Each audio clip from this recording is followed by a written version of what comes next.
Pernah tak anda terfikir macam mana Sarawak dan Sabah, dua negeri yang sangat unik kat Borneo tu, tiba-tiba je jadi sebahagian daripada Empire British lepas Perang Dunia Kedua? Hari ni kita nak bongkar kisah di sebalik salah satu peristiwa paling penting dalam sejarah Malaysia. Okey, inilah soalan besar dia kan.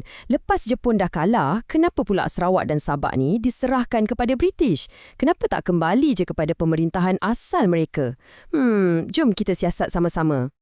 Baiklah, untuk kita faham kenapa keputusan besar ni dibuat, kita kena undur sikit ke belakang. Kembali ke saat-saat yang betul-betul genting lepas Jepun menyerah kalah. Sebab keadaan masa tu, itulah kunci kepada semua yang berlaku lepas tu. Jadi, bila Jepun kalah, cerita tak habis kat situ. Tak sama sekali. Sebenarnya, ia adalah permulaan satu babak yang baru. Mula-mula, pentadbiran tentera British atau BMA ambil alih untuk sementara waktu. Tapi tak lama lepas tu, pada tahun 1946, kedua-dua negeri ni secara rasmi diletakkan terus di bawah pemerintahan London. Jadilah ia tanah jajahan mahkota British. Okey, jom kita mulakan dulu dengan Sarawak. Kisah kat sini, dia bukan macam keputusan pentadbiran biasa tau. Ia lebih kepada macam sebuah drama peribadi. Dan watak utamanya, pemerintah Sarawak sendiri, iaitu Raja Wynebrook. Faktor nombor 1, masalah pewarisan tahta. Tengoklah, Wynebrook ni dah tua, dah uzur dan yang paling penting, dia tak ada anak lelaki sebagai pengganti. Dia ada anak saudara, Anthony Brooke, tapi entah kenapa dia tak nak serahkan tahta tu pada Anthony. Dan ini bukan setakat drama keluarga. Ini betul-betul mengancam masa depan dinasti Brooke yang dah perintah Sarawak dekat 100 tahun lamanya. Dan pada masa yang sama, kerajaan British di London, diorang pun mula masuk campur. Diorang dah tak pandang Sarawak ni macam kerajaan keluarga je. Bagi diorang, Sarawak ni adalah satu aset strategik yang sangat berharga. Apa yang diorang nak? Senang je. Diorang nak kawal kekayaan ekonomi Sarawak dan pastikan pelaburan British kat sana selamat. Dan faktor ketiga, yang mungkin paling berat sekali, ialah duit. Masalah kewangan. Cuba bayangkan, perang dah hancurkan ekonomi Sarawak. Lombong minyak, ladang getah, semua musnah. Jadi, Wynebrook berdepan dengan satu hakikat yang pahit. Dia langsung tak ada duit untuk bina badik negeri dia. Sekolah, hospital, jalan raya, semua perlukan belanja besar. Jadi, bila dah ada semua tekanan ni, masalah waris, desakan British, poket pun kosong, proses penyerahan pun mulalah. Tapi jangan ingat, ia semudah sign dokumen ya. Oh, tidak. Mula-mula ada misi diplomatik nak pujuk ketua-ketua tempatan. Lepas tu, ada pula tinjauan nak tengok apa sentimen rakyat. Dan kemuncaknya, satu sesi undian yang sangat-sangat tegang dalam majlis negeri. Dan keputusannya memang sengit gila. Rang undang-undang penyerahan tu diluluskan dengan beza 3 undi je. Bayangkan, 19 orang sokong, 16 orang tentang. Ini jelas tunjukkan yang masyarakat Sarawak masa tu memang berbelah bahagi betul pasal hala tuju negeri mereka. Okey, sekarang kita tinggalkan drama politik di Sarawak. Jom kita terbang ke Sabah pula.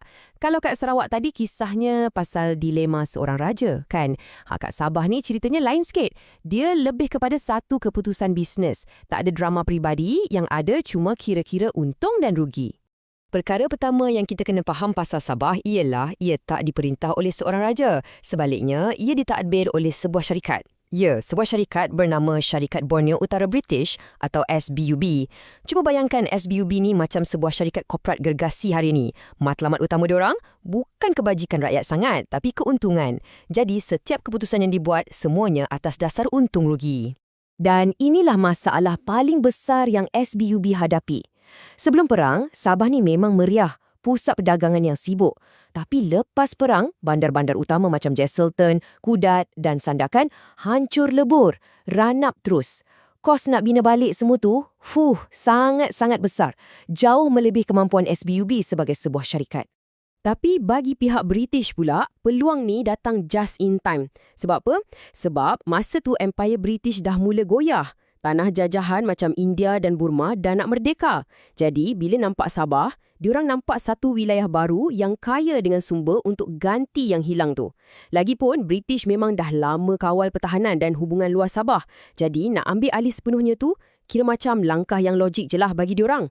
Jadi, bila kita dah tengok dua-dua cerita ni, Sarawak dan Sabah, apa yang kita boleh rumuskan? Apa beza dan persamaan utama antara dua kes ni? Memang beza betul kan? Kak Sarawak puncanya datang dari masalah peribadi, politik dan kewangan rajah tu sendiri. Proses dia pun rumit sampai kena ada undian.